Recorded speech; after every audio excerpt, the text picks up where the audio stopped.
Dia 12. Desenvolvendo amizade com Deus. Deus oferece a sua amizade ao justo. Provérbios, capítulo 3, versículo 32. Aproxime-se de Deus e Ele se apaixonará por vocês. Tiago, capítulo 4, versículo 8. Você está tão perto de Deus quanto escolhe estar? A exemplo do que ocorre com qualquer amizade, você deve se esforçar para desenvolver o relacionamento com Deus. Isso não acontecerá por acidente. É necessário desejar essa amizade e disponibilizar-lhe tempo e energia. Se deseja um vínculo mais profundo e íntimo com Deus, aprenda a compartilhar de forma honesta seus sentimentos, a ter confiança quando lhe pedir para fazer algo, a se importar com aquilo que é importante para ele e a desejar sua amizade mais que qualquer outra coisa. 3. Devo optar por ser sincero com Deus. O primeiro elemento fundamental de uma amizade mais profunda com Deus é ser absolutamente sincero sobre suas falhas e sobre seus sentimentos. O Criador não espera que você seja perfeito, mas insiste em que seja absolutamente honesto. Nenhum dos amigos de Deus que aparecem na Bíblia era perfeito. Se a perfeição fosse um requisito para a amizade com o Senhor, jamais poderíamos ser amigo dele. Felizmente, em virtude da graça de Deus, Jesus ainda é amigo dos pecadores. Mateus, capítulo 11, versículo 19. Na Bíblia, os amigos de Deus são sinceros a respeito do que sentem, frequentemente reclamando, criticando, acusando e discutindo com o Criador. Deus, entretanto, não parece ficar aborrecido com a fraqueza deles. Na verdade, até a incentiva. O Senhor permitiu que Abraão o questionasse a respeito da destruição de Sodoma. Abraão importunou sobre o que seria necessário para poupar a cidade, negociando o número de 50 a 10 pessoas justas. Deus também escutou pacientemente de Davi as muitas acusações de injustiça, traição e abandono. Não destruiu Jeremias quando o profeta afirmou que o Senhor o havia enganado. Jó pôde expressar sua amargura durante a provação, e no final, Deus o defendeu por ter sido sincero e repreendeu os amigos de Jó por não agirem com sinceridade. Deus lhe disse: "Estou farto de vocês, pois não foram honestos comigo, nem no que disseram de mim a meu servo Jó. E meu servo Jó orará por vocês, e assim vou aceitar a oração de vocês." Jó, capítulo 42, versículo 7. Em um estupendo exemplo de amizade sincera, Êxodo, capítulo 33, versículo 1. Deus expressou sem reservas sua absoluta repugnância pela desobediência de Israel. Ele disse a Moisés que manteria a promessa de dar aos israelitas a terra prometida, mas não daria mais nenhum passo com eles no deserto. Deus estava aborrecido e disse a Moisés exatamente como se sentia. Moisés, falando como amigo de Deus, respondeu de forma igualmente sincera: "Tu me disses, conduza este povo, mas não me deixes saber quem enviarás comigo. Se sou assim tão especial para ti, permite que eu tome conhecimento dos teus planos." Não te esqueças de que este é teu povo, tua responsabilidade. O Eterno respondeu: minha presença irá com você. Eu me encarregarei da viagem até o fim. Moisés não concordou. Se sua presença não assumir a liderança aqui, cancela agora mesmo a viagem. De que outra forma se poderia saber que estás comigo nisso? Comigo e com teu povo? Quero saber, viajarás conosco ou não? De que outra forma saberemos que somos especiais, eu e teu povo, entre todos os outros povos da terra? O Eterno respondeu a Moisés: está bem, será como você disse. Eu também farei isso, pois conheço você muito bem, e você é especial para mim. Eu conheço você pelo nome. Êxodo, capítulo 33, versículo 12. Poderia Deus lidar com esse tipo de franqueza se ela partisse de você? Sem dúvida, a verdadeira amizade é edificada sobre a transparência. O que pode parecer audácia, Deus vê como sinceridade. Deus escuta as palavras exaltadas de seus amigos. O que aborrece são os clichês, aquelas frases previsíveis permeadas de religiosidade. Para ser amigo de Deus, você deve ser sincero com Ele e dividir seus verdadeiros sentimentos, não o que você pensa que deve sentir ou dizer. Quem sabe você precise confessar alguma raiva ou ressentimento oculto em relação a Deus em certas áreas de sua vida, nas quais você se sentiu enganado ou decepcionado, até que tenhamos amadurecimento o suficiente para compreender que o Senhor usa todas as coisas para o nosso bem. Abrigamos ressentimentos em relação a Ele por causa da nossa aparência, formação, orações não respondidas, mágoas do passado e outras coisas que mudaríamos se fôssemos Deus. A pessoa frequentemente o ocupa por mágoas causadas por outras pessoas. Isso resulta no que Williams Bax chama seu rompimento oculto com Deus. A amargura é o maior de todas as barreiras para a amizade com Deus, porque eu iria querer ser amigo de Deus se Ele permitiu isso. O antídoto, é claro, é perceber que o Senhor sempre age em nosso benefício, mesmo quando sofremos e não conseguimos entender o que está acontecendo. Livrar-se dos ressentimentos e revelar os sentimentos, no entanto, são os primeiros passos para a cura, a exemplo do que faziam os amigos de Deus na Bíblia. Diga a Ele exatamente como você se sente. Reflita a respeito de Jó, capítulo 7, versículo 17 ao 21. Asafé, Salmo, capítulo 73, versículo 13.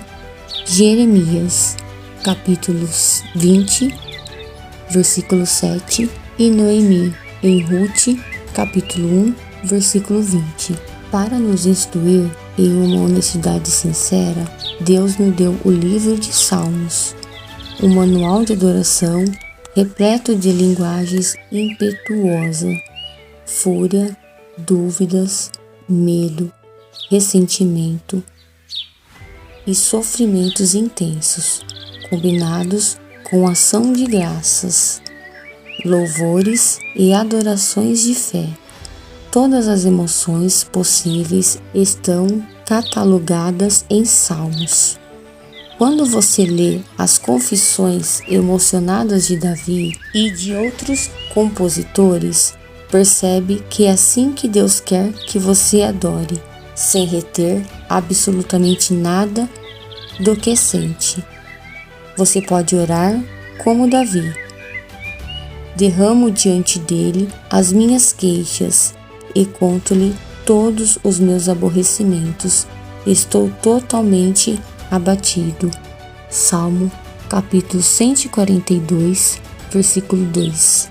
É animador saber que todos os amigos íntimos de Deus, Moisés, Davi, Abraão, Jó e outros, defrontaram-se com dúvidas. Em vez de mascarar seus receios com frases feitas, eles os expressaram sincera, aberta e publicamente. Exprimir as dúvidas pode ser o primeiro passo em direção ao nível seguinte de intimidade com Deus.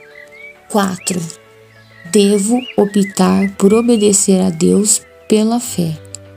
Todas as vezes que você confia na sabedoria de Deus e faz tudo o que Ele diz, mesmo sem compreender, sua amizade com Ele se aprofunda. Normalmente, não consideramos a obediência uma característica da amizade. Ela parece mais adequada ao relacionamento com os pais, com o chefe ou com algum superior imediato, mas nunca com um amigo. Jesus, no entanto, deixou claro que a obediência é uma condição para se obter intimidade com Deus. Ele disse: "Vocês serão meus amigos, se fizerem o que eu ordeno." João, capítulo 15, versículo 14. No capítulo anterior, assinalei que a palavra usada por Jesus quando nos chamou amigos podia se referir aos amigos do rei, numa corte real, embora esses companheiros íntimos usufruam privilégios especiais. Eles também estão sujeitos ao rei e têm de obedecer às suas ordens. Somos amigos de Deus, mas não somos seus iguais. Ele é nosso amado líder e o seguimos. Obedecer a Deus não por obrigação, nem por medo ou imposição, mas porque o amamos e confiamos que Ele sabe o que é melhor para nós. Queremos seguir a Cristo por gratidão e tudo o que Ele fez por nós, e quanto mais perto o seguimos, mais intensa nossa amizade se torna. Os não cristãos, em geral, pensam que os cristãos obedecem por obrigação, culpa ou medo de serem punidos, mas a realidade é o oposto.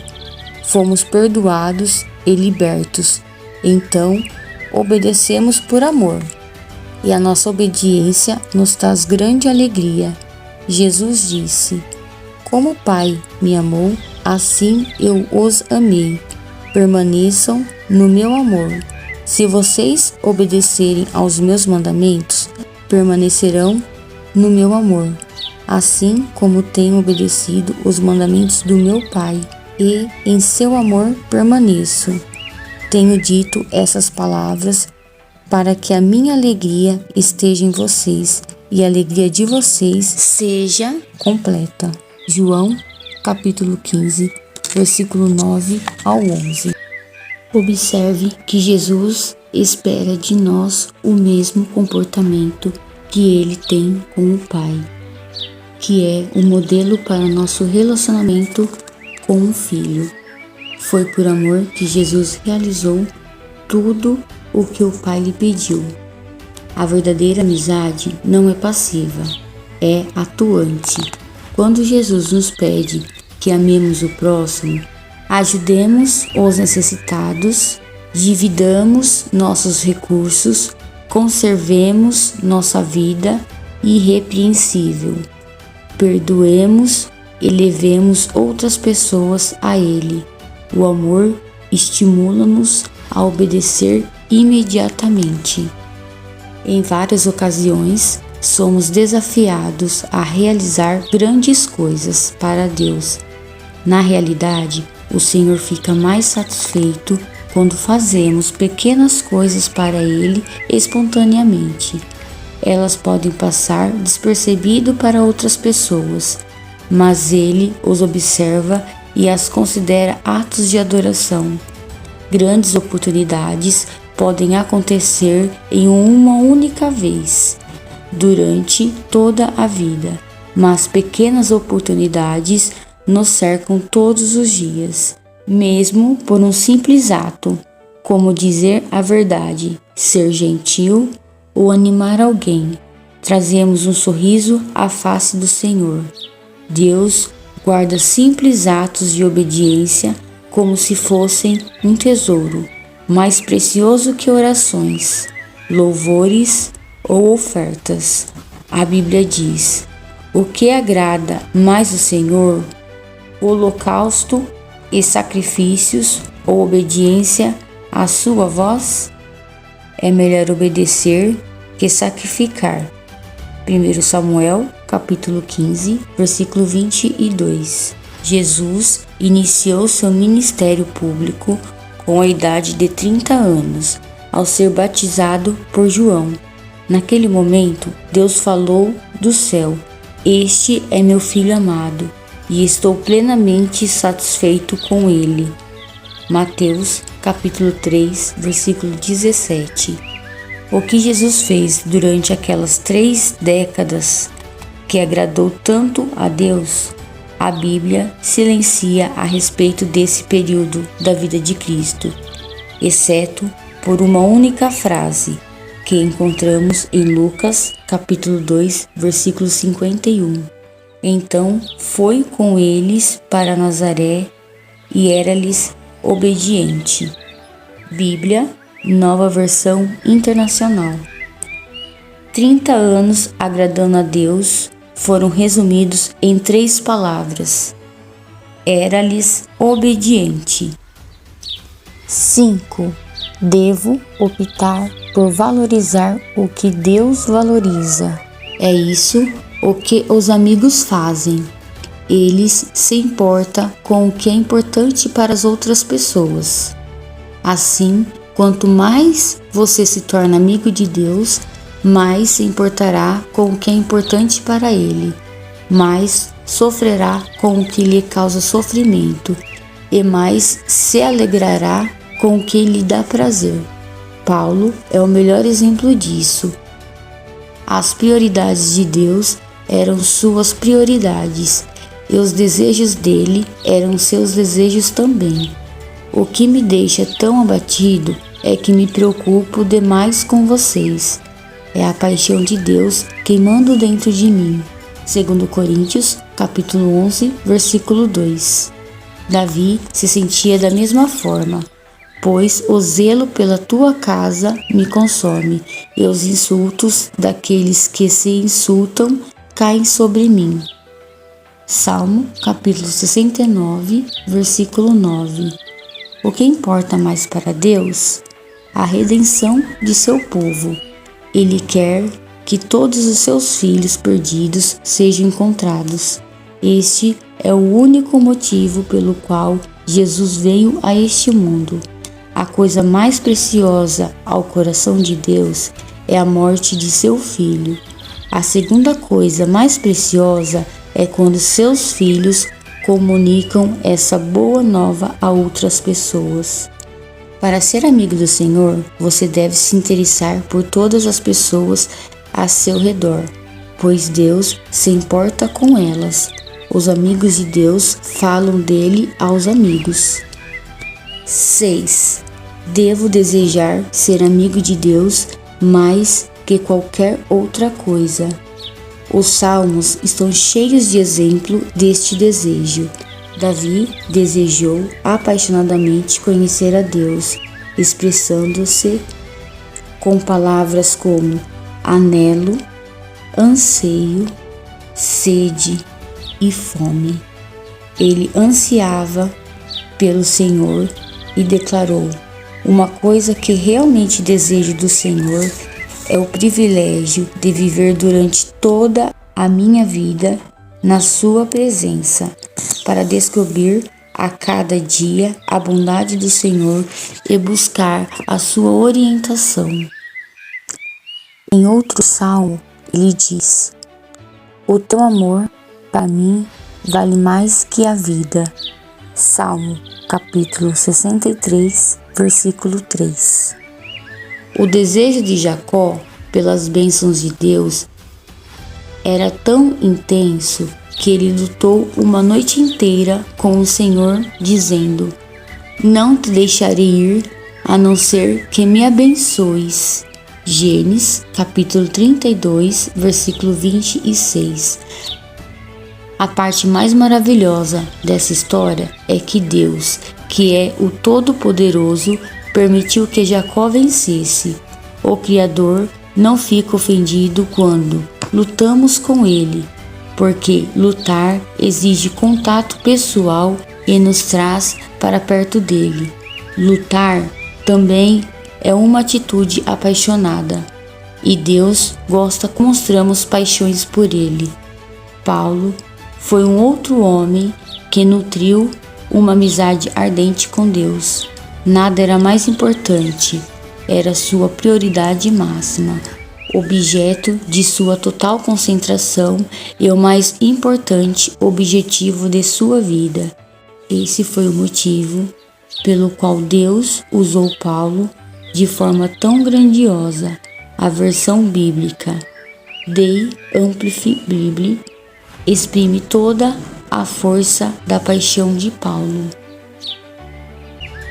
Meu firme propósito é que eu possa conhecê-lo e que possa conhecê-lo cada vez mais profunda e intimamente, percebendo, reconhecendo e compreendendo as maravilhas de sua pessoa com mais clareza e intensidade. Filipenses, capítulo 3, versículo 10. A verdade é, você está tão perto de Deus quanto escolhe estar. A amizade íntima com Deus é fruto de uma escolha, não de uma eventualidade, e você deve buscá-la intencionalmente. Você realmente a deseja mais que qualquer coisa? Qual a importância disso para você? Vale a pena desistir de outras coisas por causa dela? Valeria ela o esforço de desenvolver certos hábitos e habilidades? Talvez você tenha sido apaixonado por Deus no passado, mas perdeu aquele desejo. Este foi o problema dos cristãos de Éfeso. Haviam perdido o primeiro amor, faziam todas as coisas corretamente, mas por obrigação, não por amor. Se você está passando por alguma instabilidade espiritual, não se surpreenda quando Deus permite que você sofra. O sofrimento é o combustível da paixão. Ele gera energia com tal intensidade que transforma o que normalmente não possuímos. Assim disse C.S. Lewis. O sofrimento é o megafone de Deus. É a forma de Deus nos sacudir da letargia espiritual. Os nossos problemas não são uma punição, mas apelos de um Deus amoroso para nos despertar. O Senhor não está irritado com você, está irritado por você e fará o que for necessário para trazê-lo de volta à comunhão com Ele. Há, porém, um meio mais fácil de reacender a paixão por Deus. Comece a pedir que Ele lhe dê paixão e continue pedindo até que a receba. Repita essa oração ao longo do dia. Querido Jesus, mais que qualquer outra coisa, quero conhecer-te intimamente. Deus disse aos cativos da Babilônia: quando vocês me buscarem, me encontrarão. Sim, quando me buscarem de todo o coração, em primeiro lugar, dou a vocês a certeza de que não vão se decepcionar. Jeremias, capítulo 29, versículo 13. 7. Seu relacionamento mais importante. Não há nada, absolutamente nada, mais importante que fazer amizade com Deus. Esse é o relacionamento que durará para sempre. Paulo disse a Timóteo. Algumas dessas pessoas perderam a coisa mais importante da vida. Elas não conhecem a Deus. Você perdeu a coisa mais importante da vida? Pois pode fazer algo a respeito agora mesmo. Lembre-se, a escolha é sua. Você está perto de Deus quanto escolhe estar. Dia 12. Pensando sobre meu propósito de vida. Tema para reflexão. Estou tão perto de Deus quanto escolho estar. Versículo para memorizar. Aproxime-se de Deus e Ele se aproximará de vocês. Tiago, capítulo 4, versículo 8. Pergunta para meditar. Que escolhas práticas farei hoje para me aproximar mais de Deus?